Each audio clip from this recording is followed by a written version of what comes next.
thank God we did already publish our Spiritual Awakening 101. It's available where you listen your podcast, people. So please do listen to our first and second episodes, and I will publish more as we go through this year. So, Miss Carol, our topic for today is all about brokenness. From brokenness to blessing. The journey starts with brokenness. Beyond pain, what is the unique quality of this state? Is it shattering of identity, a collapse of meaning, or profound disconnect from hope? It's all three.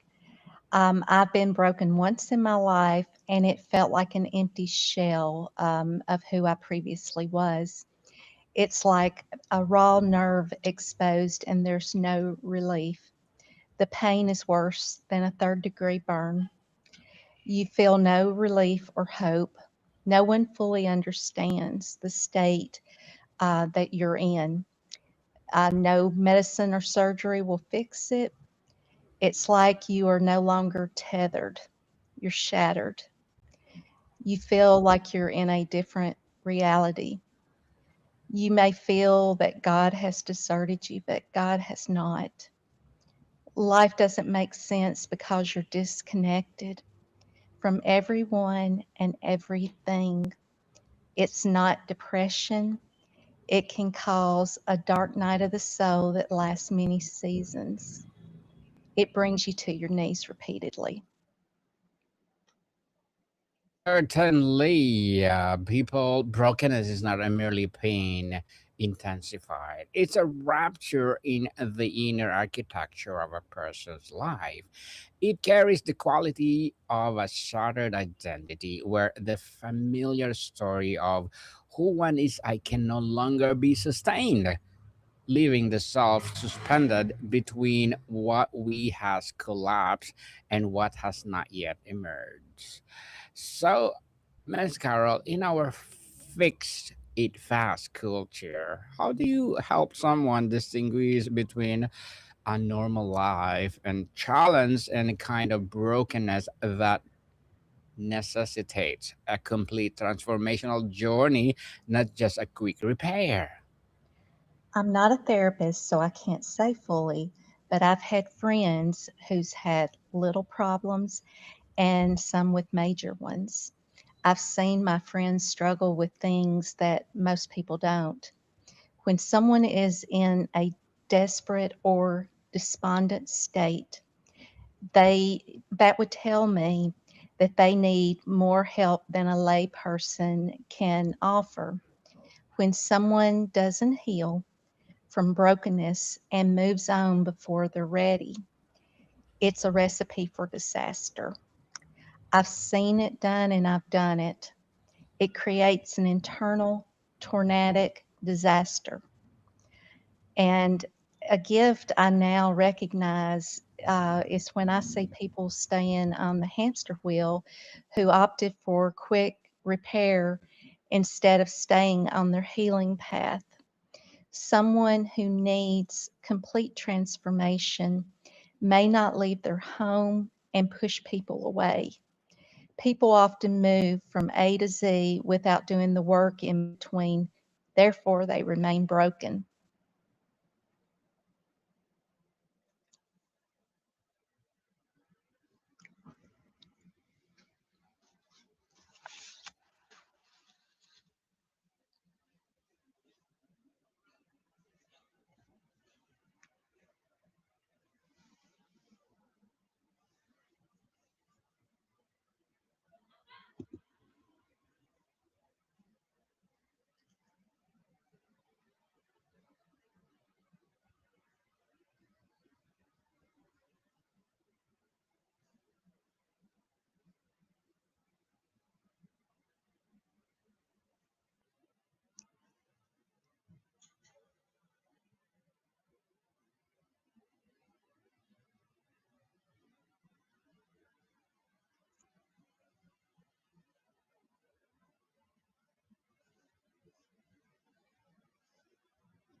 So, Miss Carol, sorry for that. And well, people in a fixed fast culture, the distinction begins by shifting the question from how to solve this or to what exactly has been disrupted.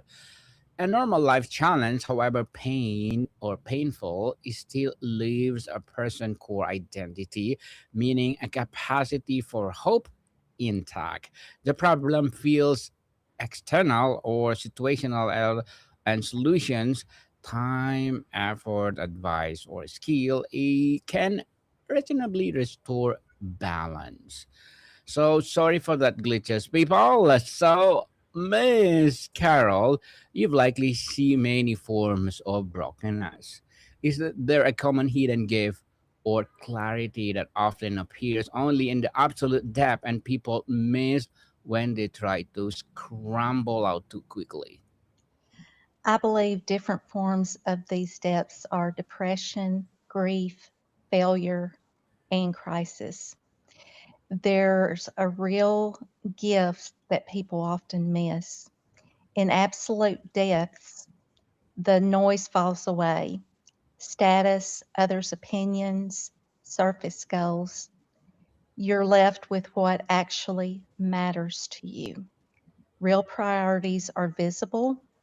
Our ego quietens, resulting in our authentic voice emerging. So Hmm. you're left with what actually matters, what you genuinely value, who really shows up, what you're capable of enduring. People who scramble out quickly often miss this because they're so desperate to escape pain.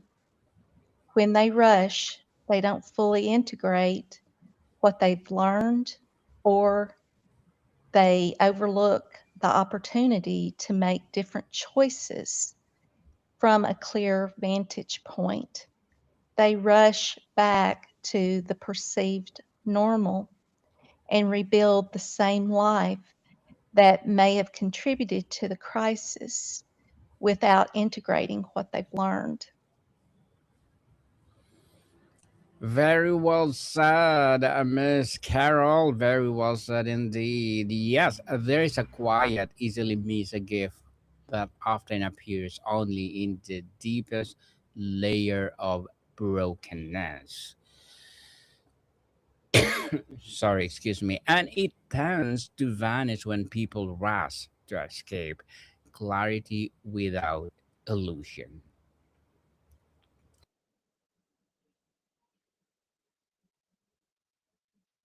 Carol, so Miss Carol, this part often requires a radical reframing. How do you help someone begin to see their brokenness not as a catastrophic failure, but a necessary fracturing that makes room for something new to emerge?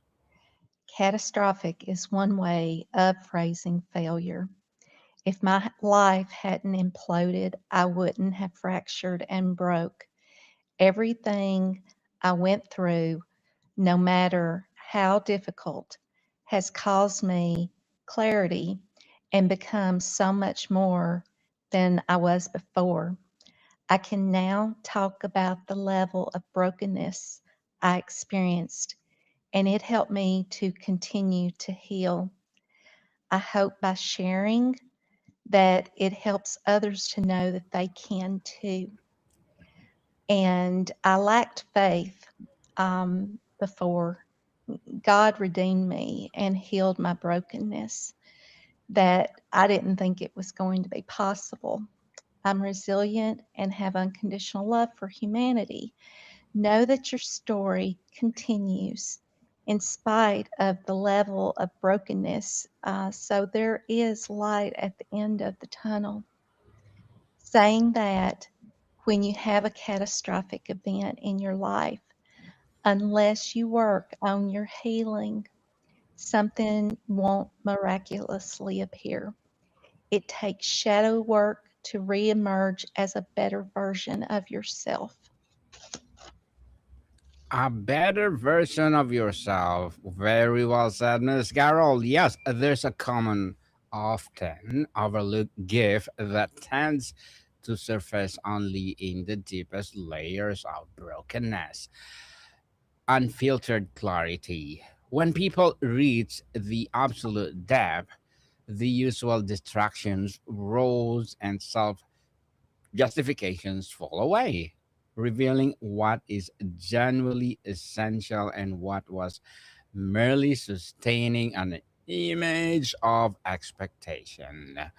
So, Miss Carol, the path, or yes, a major block is a belief that I must be whole before I can be blessed. How do you dismantle this as introduce the idea that blessing can grow in the cracked places themselves? Many believe it, and I don't think it's true. They think that God's love is conditional. I was incomplete for so long, Daniel. It's a mental block. Little things started happening. God carried me for so long, and so that's the only answer. He he often let me take two steps forward and one step back. God stayed with me. People might think, how can you feel blessed after receiving a cancer diagnosis? But my response is, I live to tell the tale and to help and inspire others. It's a perspective. The glass is half full or half empty. I've been in no evidence of cancer for the last 5 years. I became healthier after cancer. My cement crack, it was repaired through God. I'm not saying everything's always perfect, but I've seen enough to know I've been blessed. I will take small blessings when given to me by God or the universe. Indeed, yes, dismantle the belief that I must be whole before I can bless by first exposing the false equation it assumes. The blessing is a reward for completeness or completeness rather than a force that creates it.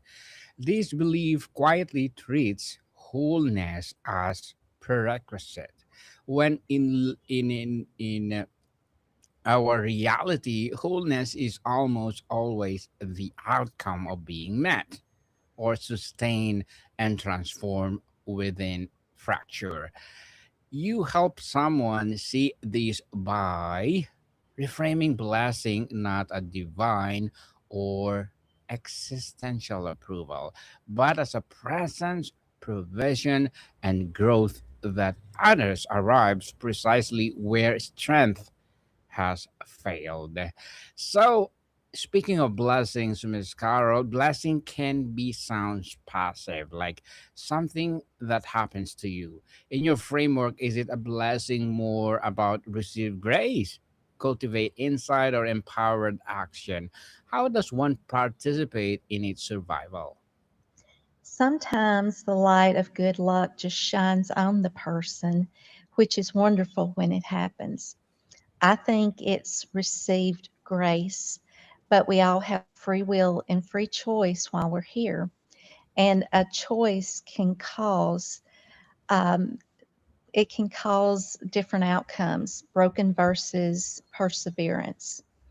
I used to be on autopilot and didn't listen to my higher self guiding me. Participation in its arrival by opening up and listening to your higher self. It's important. Tap into your intuition. It will give you insight and a higher perspective. Indeed. People in this framework, blessing is not a passive and not a singular. It is a dynamic convergence of received grace, cultivated insight, and empowered action, with these elements arriving in a particular sequence. It begins with receive grace, not as a reward, but as an unearned stabilizing presence that meets a person where effort has failed. This is the moment of being held rather than fixing. It can be manufactured. From the grace emerges cultivated insight, clarity gained through honest attention to what the brokenness has revealed, including limits, misalignments, and a deeper truth about self and life. So, Miss Carol, this is not about spiritual bypass. How do you honor the ongoing ache of the brokenness while simultaneously making space for gratitude and blessing? Can they coexist? They can definitely coexist. I recognize the ache for what it is. There are still small aches, but they've lessened tremendously. I no longer feel hopeless, and I'm grateful for that. I'm no longer broken. We can all look back and see our healing that resulted in growth. I don't and will never forget the ache. So I try to honor it by being honest when others are broken.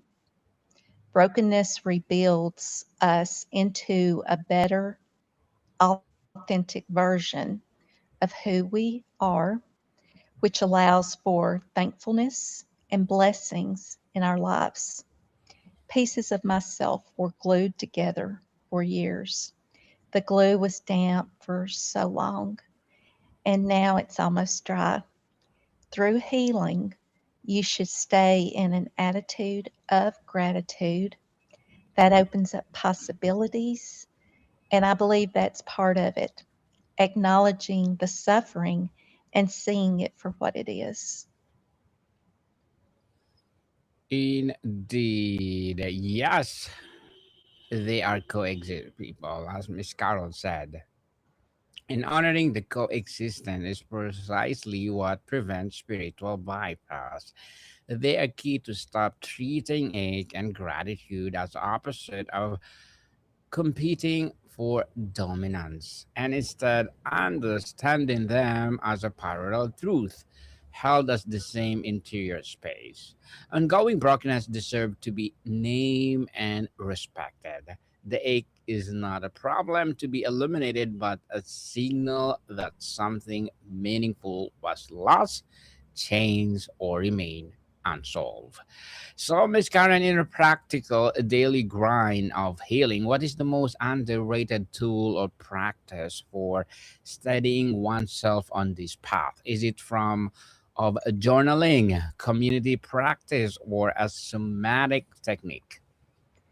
Well, all of those traditional forms are good to start with. Journaling will reveal your growth. Spiritual community is supportive. Somatic yoga can help. I firmly believe releasing the emotional pain, that is part of it. I mean, it's very important. And I didn't do that for years, and no one teaches you that. Usage of plant medicine is the most underrated tool, which isn't for everyone. Some are opposed to it, and some have control issues. The medicine is a way of allowing release of deep emotional pain and anguish in ways that nothing else helped me. It helped me to gain peace after being broken, and it's life changing.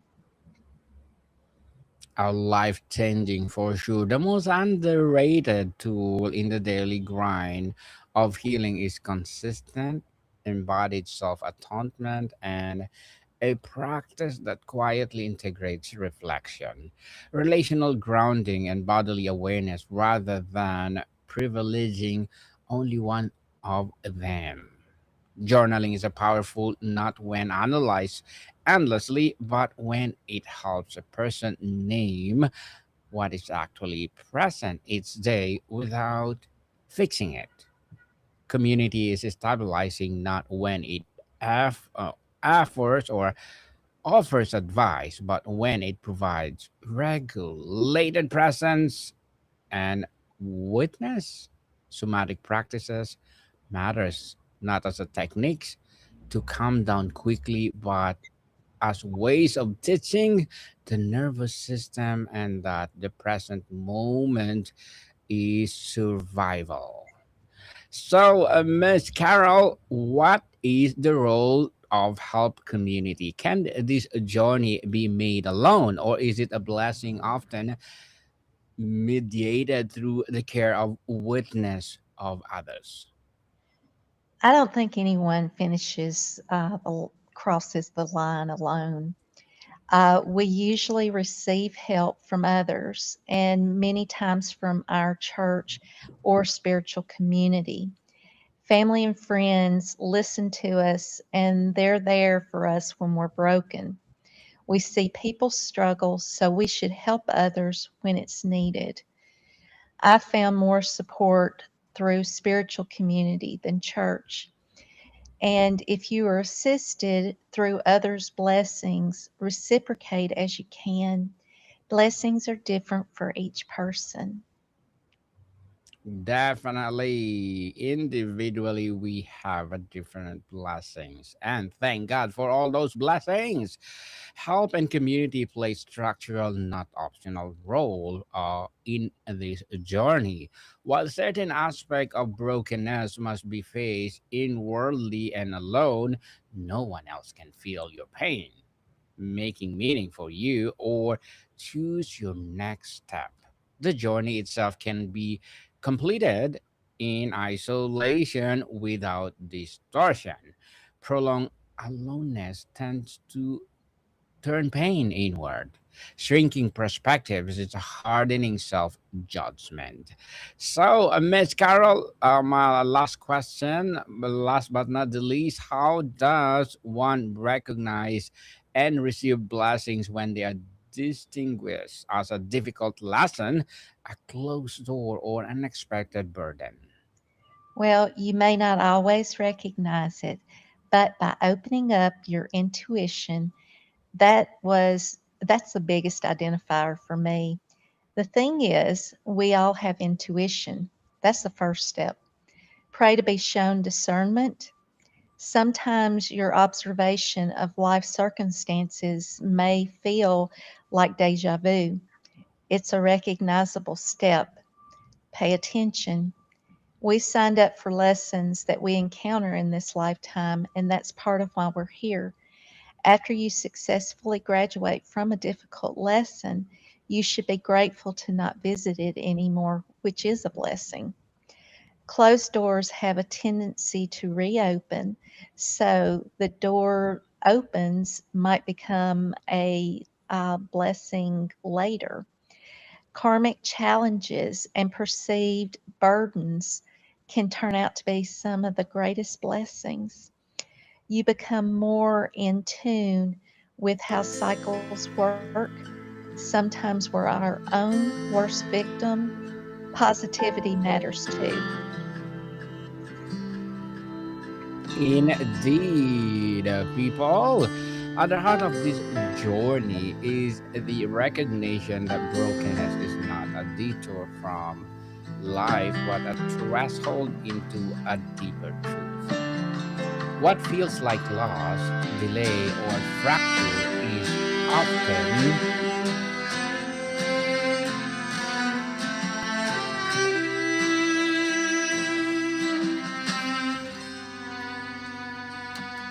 excuse me, people, excuse me, and